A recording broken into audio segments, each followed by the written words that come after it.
Bonjour tout le monde, Zulf Lawin. Dans la précédente vidéo, nous avons parlé de l'origine et du sens du sacrifice dans l'Ancien et dans le Nouveau Testament.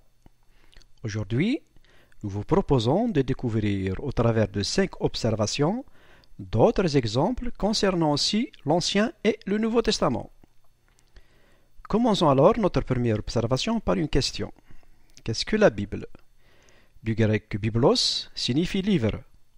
Elle raconte l'histoire de l'alliance que Dieu a scellée avec les hommes. Nous avons l'exemple d'Adam, de Noé, de Moïse, de David, etc.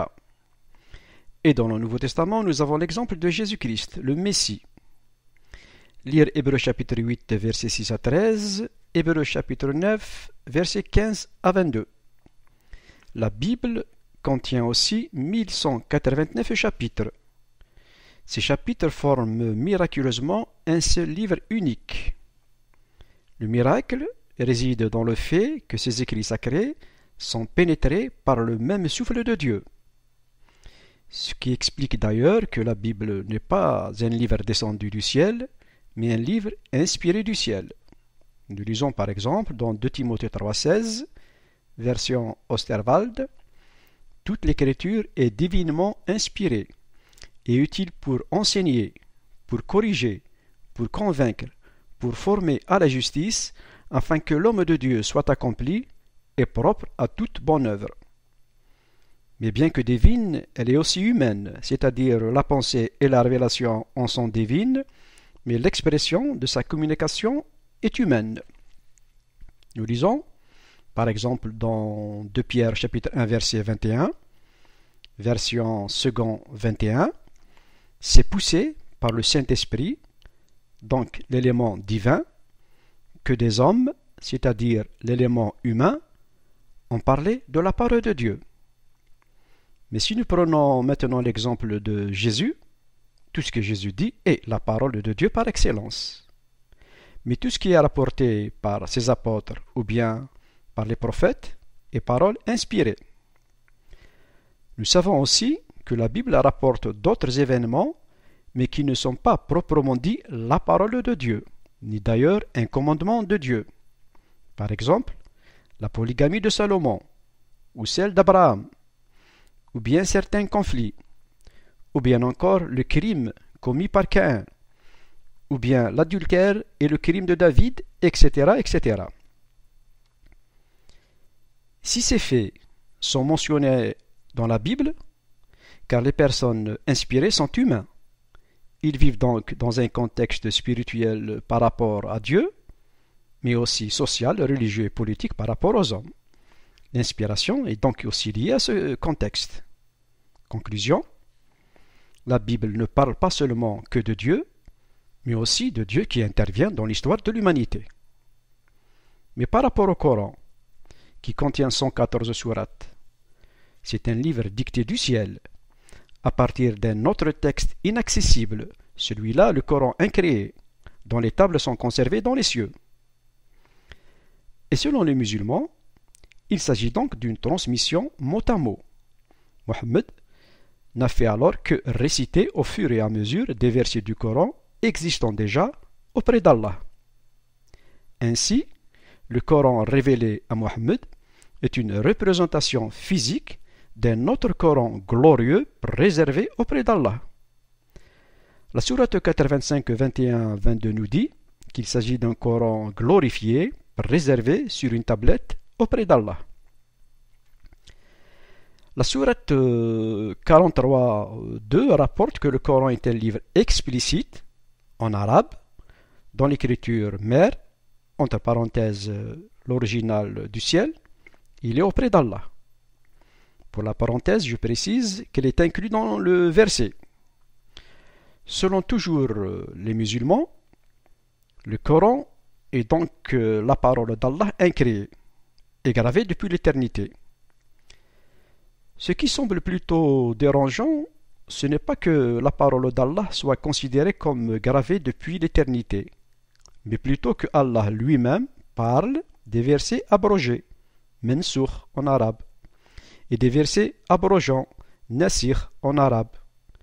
lire la sourate 206 et la sourate 1601. Même l'authentique Bukhari 56-19 en parle. Ce n'est pas du tout sérieux au point d'abroger sa propre parole éternelle. Cette parole incréée n'est donc pas si éternelle que ça. Mais bon. Étant donné alors que les versets du Coran sont donc considérés comme des paroles purement divines, elles sont donc au-delà de la critique. Tout musulman est donc appelé de vénérer entièrement le Coran incréé d'Allah sans jamais le remettre en question. Conclusion: entre un livre inspiré du ciel et un livre descendu du ciel, la différence est donc assez considérable. Il est donc non seulement impossible, mais aussi inutile de croire que l'islam s'inscrit dans la révélation biblique. Pas besoin d'être un savant pour comprendre les choses simples. D'ailleurs, le Coran lui-même affirme qu'il est un livre clair et explicite. En plus, lorsque Mohammed a transmis le Coran aux Qurayshites, dont la plupart étaient illettrés et idolâtres en même temps, les Qurayshites ont compris. Si à chaque fois on a besoin d'un savant pour comprendre les choses simples, on se demande alors pourquoi le Coran enseigne qu'il est un livre clair et explicite. Alors on va me dire, les savants chrétiens interprètent aussi la Bible. Ils ne sont pas d'abord savants, mais théologiens. Avant, on les appelait les philosophes. Par la suite, ils ont changé de nom pour ne pas les confondre avec d'autres philosophes. Ensuite, lorsque les théologiens chrétiens interprètent la Bible, ils le font le plus souvent en laissant la Bible elle-même s'exprimer et s'expliquer. Il faut savoir que la théologie chrétienne est une théologie du logos. Revenons encore une fois à ces 1189 chapitres que contient la Bible. Ces chapitres forment un seul livre unique. Ce livre à son tour forme deux volets, l'Ancienne Alliance et la Nouvelle Alliance, ou bien l'Ancien Testament et le Nouveau Testament, voir Hébreux chapitre 9. L'Ancien est lié à la loi de Moïse, le Nouveau à l'Évangile de Jésus-Christ, voir Jean 1, verset 17. Soulignons aussi que le thème principal de ces deux alliances est la personne de Jésus-Christ. L'Ancienne Alliance ou l'Ancien Testament contient la loi, l'histoire, la poésie, la sagesse et les prophètes. Dans le Nouveau, nous avons l'Évangile, les actes, les épîtres et l'Apocalypse. Autrement dit, on peut résumer la Bible ainsi. L'Ancien Testament annonce ou prépare la venue du Christ. L'Évangile révèle Christ manifesté sur terre. Dans les actes, son message a été propagé dans le monde. Dans les épîtres, son message est expliqué. Et l'Apocalypse annonce la seconde venue du Christ dans sa gloire et des événements qui amèneront notre monde vers sa fin. Puisque tous les objectifs de Dieu dans la Bible sont atteints, il est donc regrettable que les musulmans continuent de croire que le Coran est descendu du ciel pour supplanter la Bible. Et si des personnes mal informées continuent à renier la Bible, car à leurs yeux elle demeure toujours corrompue, c'est d'ailleurs un blasphème, nous les invitons alors à leur relire la sourate 634. Nul ne peut modifier les paroles d'Allah, nous dit le verset de cette sourate. Ensuite, la sourate 29-46 ordonne aux musulmans de croire et de se soumettre à la volonté de Dieu de la Bible, ou des gens du livre, si vous préférez. Conclusion: si nul ne peut modifier les paroles d'Allah, alors nul ne peut aussi modifier les paroles de Dieu. C'est logique. Mais comme disait notre bien-aimé Mohamed Felleg, chez nous, les problèmes sont insolubles, même dans l'eau. Eh oui, parce que chez nous, il n'y a pas d'eau.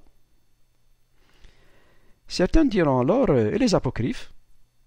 Alors, soulignons très brièvement, si les apocryphes ne font pas partie du canon de la Bible, car tout simplement ces écrits sont considérés comme non inspirés. Ce n'est pas parce qu'ils parlent de Jésus qu'ils viennent de Dieu. Le Coran aussi parle de Jésus. Pourtant, il contredit les doctrines essentielles de la Bible. Alors, pour mieux comprendre ce qu'est un apocryphe, il faut d'abord saisir ce qui est un texte canonique. C'est logique. À propos du Coran, rappelons au passage, Uthman a détruit énergiquement toutes les autres copies. Il a même détruit la copie de Ali, le gendre du prophète Mohammed. A-t-il vraiment reçu une visite d'un ange pour agir ainsi? Bien sûr que non, puisque pour les musulmans, Mohammed est le dernier des prophètes. En plus, si le Coran glorifié est auprès d'Allah, alors Uthman devrait donc y monter au ciel pour vérifier si son Coran est conforme à celui qui se trouve auprès d'Allah. Eh bien, vous voyez? Donc, par rapport aux apocryphes, les chrétiens n'ont aucune raison de s'alarmer, ni d'ailleurs de se poser des questions sur des écrits considérés comme étant non inspirés, c'est-à-dire non conformes à la révélation biblique, à l'exemple du Coran et des hadiths. Je pense qu'il est plutôt plus urgent de se pencher sur le Coran transmis par Uthman. Bon, abordons maintenant notre deuxième observation. La Bible est-elle vraiment la parole de Dieu? Pour répondre à cette question, nous ferons appel au livre de René Pache intitulé « L'inspiration et l'autorité de la Bible ». Voici donc quelques points que j'ai relevés. La Bible affirme des milliers de fois qu'elle est la parole de Dieu. Les prophètes, de façon particulièrement formelle, assimilent leur message écrit à la parole de Dieu. Ils ne cessent de répéter « Ainsi parle l'Éternel ». Écoutez la parole de l'Éternel. L'Éternel dit « La parole de l'Éternel me fut adressée en ces mots », etc., etc. De telles expressions reviennent chez le prophète Isaïe 120 fois, le prophète Jérémie 430 fois, le prophète Ézéchiel 329 fois, le prophète Zacharie 53 fois et le prophète Amos 53 fois. L'Ancien Testament déclare à lui seul 3808 fois qu'il transmet les paroles expresses de Dieu. Par exemple, en ces termes suivants. Moïse vient appeler les anciens du peuple et mit devant eux toutes les paroles comme l'Éternel le lui avait ordonné. Voir Exode 19, 7. Ensuite, le psaume 119 appelle 24 fois l'écriture la parole de Dieu ou les paroles de l'Éternel, en utilisant 10 expressions différentes. Il la mentionne 175 fois et ne cesse de l'exalter en ces termes. Ta parole est entièrement éprouvée. Ta loi est la vérité.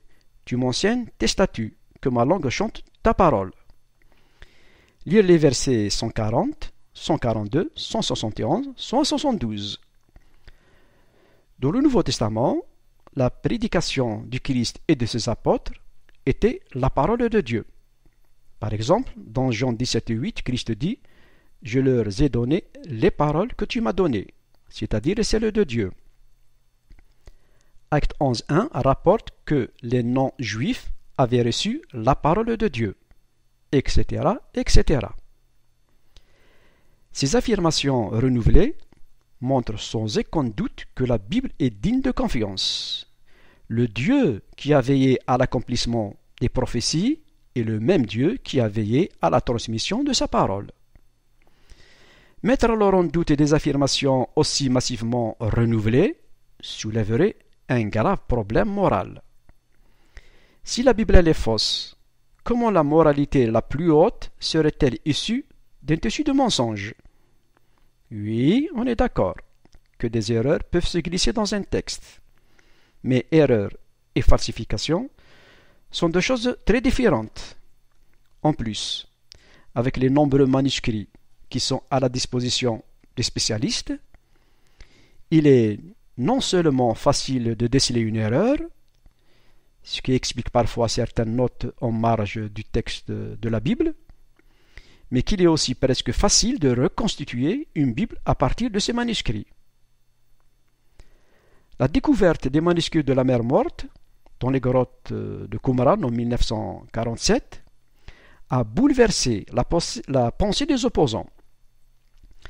Ces documents sont plus anciens de 1000 ans que les documents que nous avons actuellement pour traduire nos textes bibliques. Si nous prenons l'exemple du manuscrit du prophète Ésaïe, ce livre prophétique ne contredit pas le livre Ésaïe que nous avons actuellement dans nos Bibles. Oui, des variantes existent. Plus vous avez des manuscrits, plus vous avez des variantes. On trouve par exemple celle d'épeler les noms. Par exemple, Jean avec un seul N, ou bien Jean avec deux N. Il y a aussi celles qui font référence au nom propre de Jésus.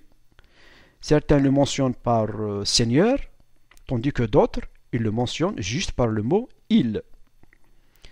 Ensuite, il y a encore d'autres désaccords sur la façon de traduire par exemple le verset de 1 Jean, chapitre 1, verset 4. Le verset en question est parfois traduit par « que notre joie soit complète », d'autres le traduisent « pour que votre joie soit complète ». Ces quelques exemples cités ne sont en aucune façon un danger pour la doctrine chrétienne.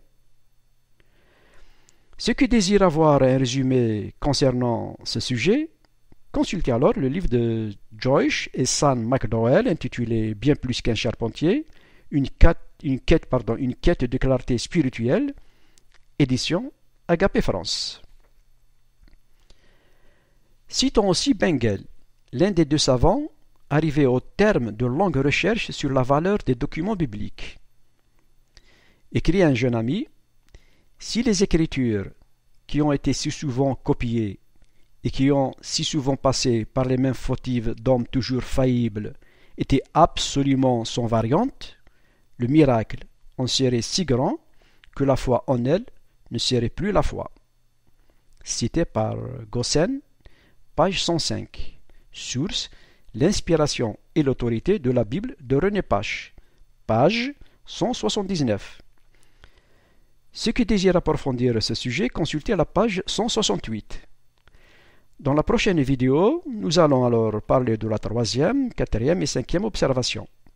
Je vous dis alors que la paix de notre Seigneur soit avec vous.